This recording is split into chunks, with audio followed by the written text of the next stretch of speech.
You're watching Tennessee Titans today. I am Tom Downey, and our goal here at Chat Sport is to get this channel to 5,000 subscribers before week 1 of the NFL season, and that is rapidly approaching. We need your help to get there. I know that the vast majority of you who watch this show are not subscribed. Get that changed. Hit that big red button and get more Titans videos all year long.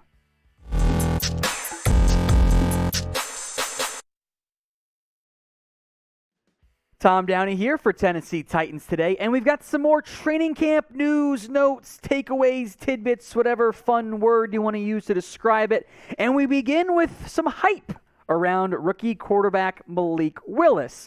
Although he has been up and down so far in camp, although a bit more ups lately, he has drawn praise from the coaching staff for his growth during camp so far. He is still inconsistent. He had a fumbled snap on, I think it was Friday, and then he had a great touchdown pass to Josh Malone.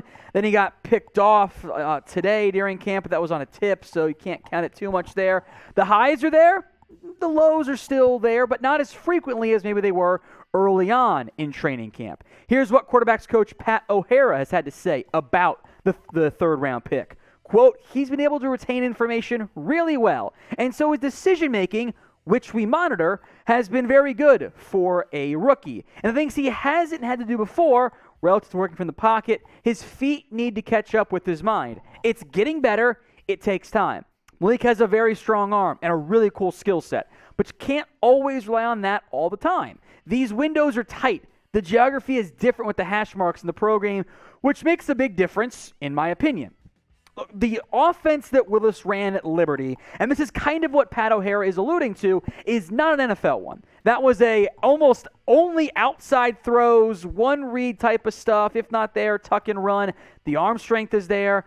The moments are there. The athletic ability is there. He's got all the traits that you want. This is the exact type of player that coaches get excited about because of what they think he could end up becoming. He is a dual threat. Maybe there's a package for him in year 1, but you also heard from Coach O'Hara about the needing of time. Patience is still critical for Malik Willis. He is not ready to be the number 1 guy for this team. Frankly, he's only just now pushing Logan Woodside for some reps with the second-team offense. I think we're going to see a ton of Malik Willis in the preseason.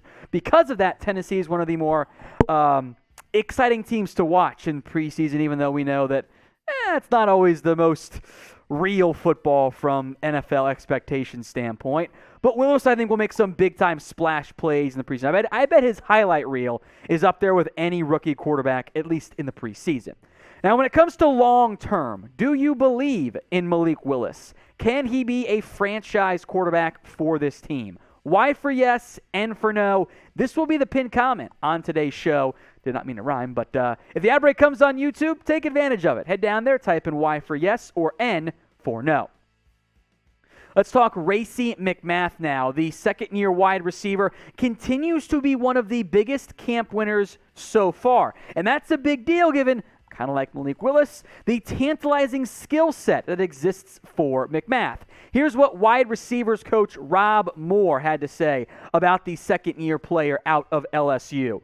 He's playing with a lot of confidence. I think the biggest thing, Racy, is that he's realized there's not a bunch of 6'3", 230-pound wide receivers that can run a 4.3 like he can. He's learning to play with that speed while imposing his will on defenders. He's reaping the rewards of that. Now, at the Combine, McMath was 6'2.5", 217, ran a 4.39.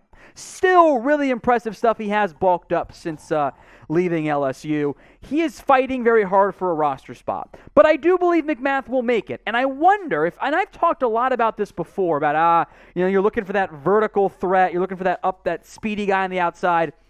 If McMath can do that, that fills a huge need for this team. I'm excited about Robert Woods and Traylon Burks. I get all that. Kyle Phillips is your slot guy. NWI can do a lot of different things for you. But a 6'3", sub 4.4 guy isn't on this roster. If McMath can earn that, That is significant. I will make note, by the way, at minimum, he'll be a nice special team contributor. I would be surprised if McMath does not make this Titans roster because of the baseline special teams value. But we'll let you guys make some predictions here. Will Racy McMath make the Titans roster this year? Type M for he makes it, or type in C or he gets cut instead.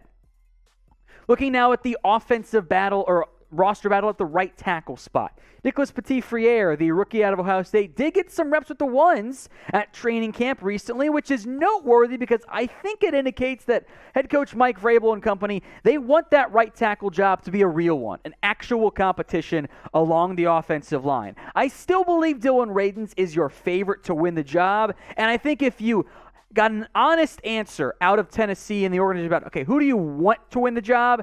They're going to pick the second rounder from last year over the third rounder from this year. But I think this will be worth monitoring in the preseason. The pads are on, I know, but I think the preseason will give these teams a better look. And frankly, both Dillon Radunz and Nicholas Petit-Frere should play well in the preseason. They're not going to get to face a bunch of premier edge rushers because most of those guys will not be playing in the preseason games. So pick a right tackle for me. Type in DR for Dillon Radunz, or type in MNPF, for Nicholas Petit-Frere. Sound off, make your predictions in the comments section. Injury news in note time for Tennessee. Dylan Cole suffered what was apparently a severe injury or concerned severe injury on Friday.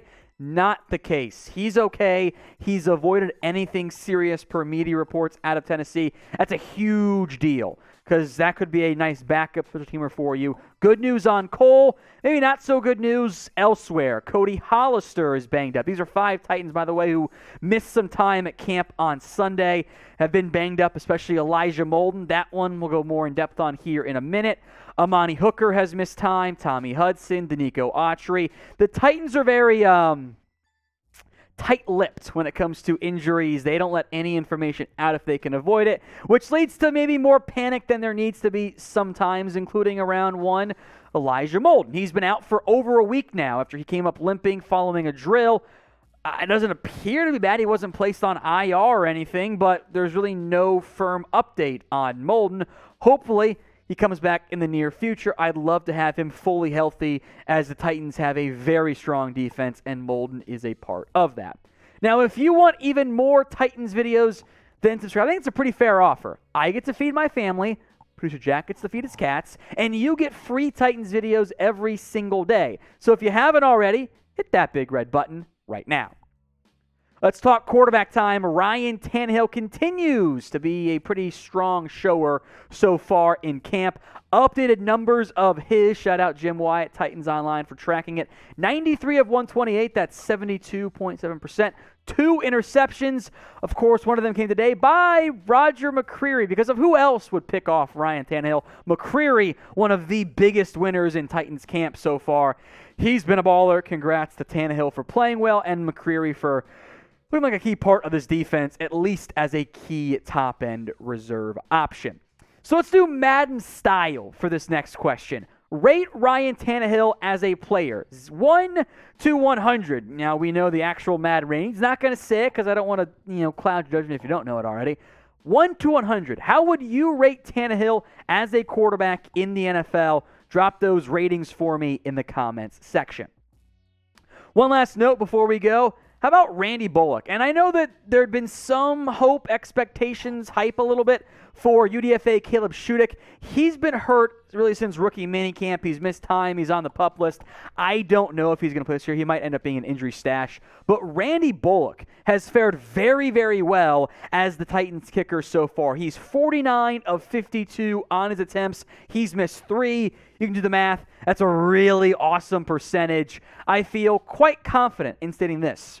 Randy Bullock is this team's kicker, and there should be much confidence you can have in the kicker. There should be confidence in him moving forward.